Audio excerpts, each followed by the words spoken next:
Hello दोस्तों, मेरा नाम विकास कुमार नारायण जी है। मैं एक सोशल वर्कर एमबीबीएस स्टूडेंट हूँ। आज हम लोग बात करेंगे ब्रोंकियल अस्थमा का डिफिनेशन का और उसका ड्रग क्लासिफाई करेंगे। Classify the drug use in management of same and there important और उसका adverse effect, important adverse effect. तीन बात इसमें लॉन्ग क्वेश्चन है, ये कम से कम 20 मिनट से आधा घंटा की वीडियो होने वाला है, तो कृपया थोड़ा पेशेंस रखें। ठीक है, तो देखिए इसमें तीन बात करेंगे। अस्थमा का, ब्रोंकियल अस्थमा का डिफिनेशन पढ़ेंगे, उसमें कौन कौन ड्रग यूज़ होता है उसमें क्लासिफाई करेंगे, उसका एडवर्स इफेक्ट क्या क्या होता है दवा का, वो सब डिस्कस करेंगे। तो चलिए स्टार्ट करते हैं। Bronchial asthma is a characterize by hyper responsiveness of the tracheo bronchial smooth muscle to a variety of stimuli. बहुत सारे स्टिमुली के कारण ट्रैकियो ब्रोंकियल स्मूथ मसल जो है हाइपर रिस्पॉन्सिवनेस शो करने लगती है, तो वो माने अस्थमा हो चुका है।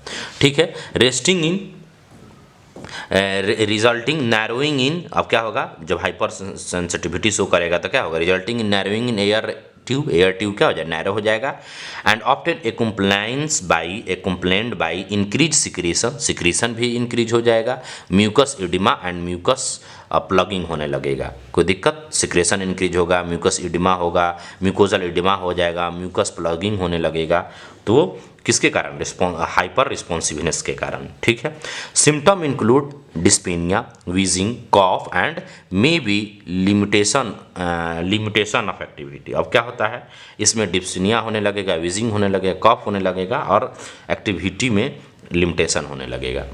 आगे बात करेंगे, जो asthma is now recognize to be primarily inflammatory condition. ठीक है, अस्थमा जो है कि नहीं वो रिकॉग्नाइज किया जाता है primarily inflammatory condition, inflammation underlying hyper activity. ठीक है, तो दूसरा क्या है, an allergic basis can be demonstrated in many adult and higher percentage of paediatric patient. इसमें क्या हुआ कि एनी एलर्जिक बेसिस जो है कि नहीं काइंड डोमेस्टेटेड, इसको डोमेस्टेट किया जाएगा in many adult and higher percentage of paediatric patient.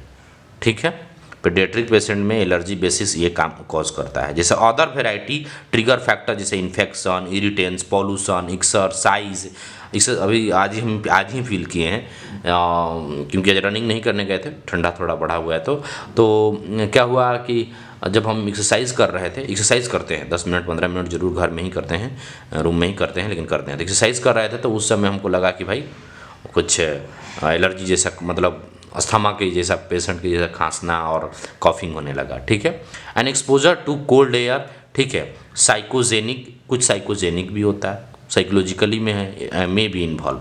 ठीक है, तो ये वेराइटी है, ट्रिगर कौन कौन ट्रिगर है। अब देखिए जो अस्थमा जो है ना कि इंट्रिंजिक अस्थमा होता है और एक्सट्रिंजिक अस्थमा, एक्सट्रिंजिक, इंट्रिंजिक। ठीक है, it mostly episodic and less prone to status asthmaticus. ठीक है, ये मोस्टली इपिसोडिक होता है लेकिन कम होता है, लेस प्रोन होता है स्टेटस एस्थमेटिक्स का। इंट्रिंसिक जो है इट टेन टू पेरिनियल और स्टेटिस एस्टिमेशन मोर कॉमन। इसमें जो ये इंट्रिंसिक में ये कम होता है ना स्टेटस एस्थमेटिकस, तो इसमें स्टेटस एस्थमेटिकस मोर कॉमन होता है। कोई दिक्कत है, ये दोनों मंत्र समझ आ गया, दो तरह का हुआ। अब हम लोग बात करेंगे इसमें क्लासिफिकेशन ऑफ ड्रग का।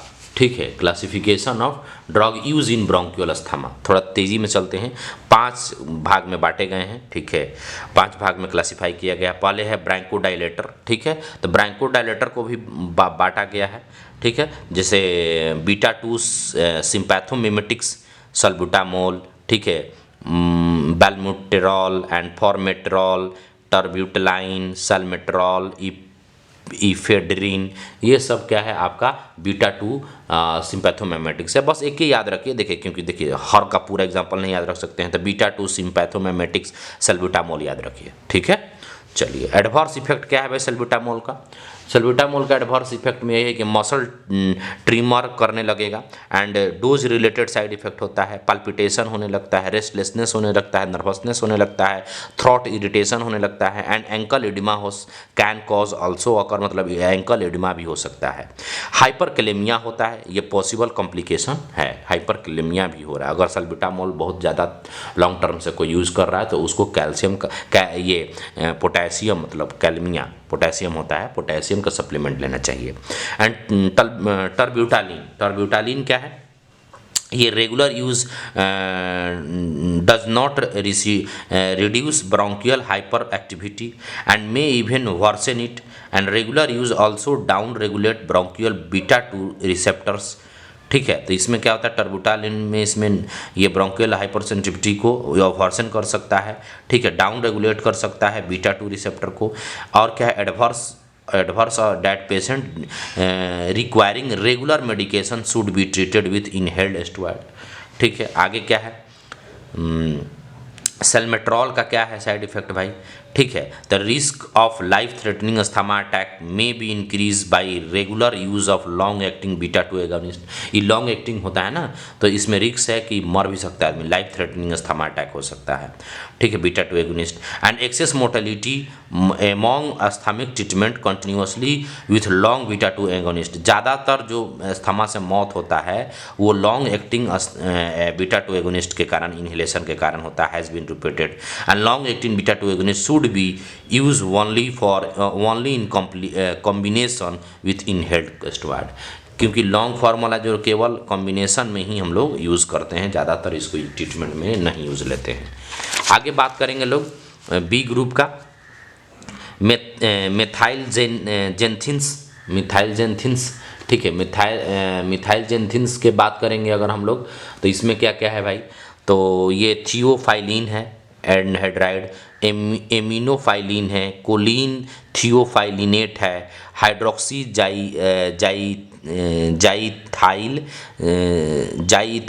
हाइड्रोक्सी इथाइल थियोफाइलिन है, हाइड्रोक्सी इथाइल थियोफाइलिन है, थियोफाइलिन थियोनेट है ऑफ पिप्राजिनाइड, डोक्सोफाइलिन है, ये मिथाइल जेंथिन्स का एग्जाम्पल है सब, ठीक है, मिथाइल जेंथिन्स का एग्जाम्पल है। एडवर्स इफेक्ट क्या क्या है, ये सब का देख लेते हैं। थियोफाइलिन का क्या है, theophylline narrow margin of safety है, इसका सेफ्टी जो है ना नैरो मार्जिन है, मतलब हाई डोज लो डोज दोनों एडवर्स इफेक्ट कवर करता है। Adverse effect primarily preferable to GIT, CNS और CVS, तीनों पर, ठीक है, GIT पर, CNS पे और CVS तीनों पर। हेड एक, nausea, nervousness, nausea early symptom है। चिल्ड्रेन में मोर लायबल है डेवलप करने के लिए CNS टॉक्सिसिटी, मतलब बच्चों अगर यूज़ करिएगा ना थियोफाइलिन तो उनको CNS ब्रेन टॉक्सिसिटी में जल्दी हो जाता है, CNS टॉक्सिसिटी जल्दी डेवलप होता है। एंड इरिटेंट प्रॉपर्टी होता है थियोफाइलिन का, इज रिफ्लेक्टेड गैस्ट्रिक पेन, ठीक है, with oral, gastric pain with oral, and rectal inflammation भी हो सकता है with suppository, and pain at side, उस जगह पे पेन भी होने लगेगा रेक्टल इन्फ्लामेशन के बाद।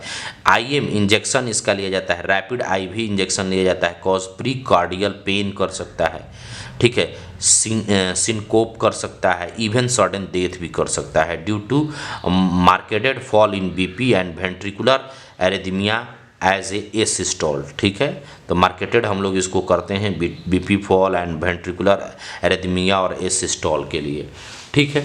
उसके बाद क्या है, एंटी कोलिनर्जिक ड्रग, ये तीसरा ग्रुप है, ठीक है, इप्राट्रोपियम ब्रोमाइड, टायोट्रोपियम ब्रोमाइड, ठीक है। इसका एडवर्स इफेक्ट्स क्या है कि ये होता है एड्रेनर्जिक साइड इफेक्ट, जैसे tachycardia, palpitation, dry mouth, ETC, as in belladonna poisoning में जिसे होता है ना एडवर्स इफेक्ट, इसीलिए एंटीक्लोर्जेनिक ड्रग भी ऐसा ही साइड इफेक्ट कॉज करते हैं।